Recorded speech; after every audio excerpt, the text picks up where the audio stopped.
सुनवाम सोममराति यतो निदहाति वेदः स नः पर्षदति दुर्गाणि विश्वा नावेव सिन्धुम् दुरिताद्यग्निः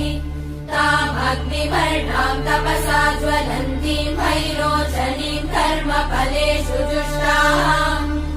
दुर्गाम् देवीगुम् शरणमहम् प्रपद्ये सुतरसि तरसे नमः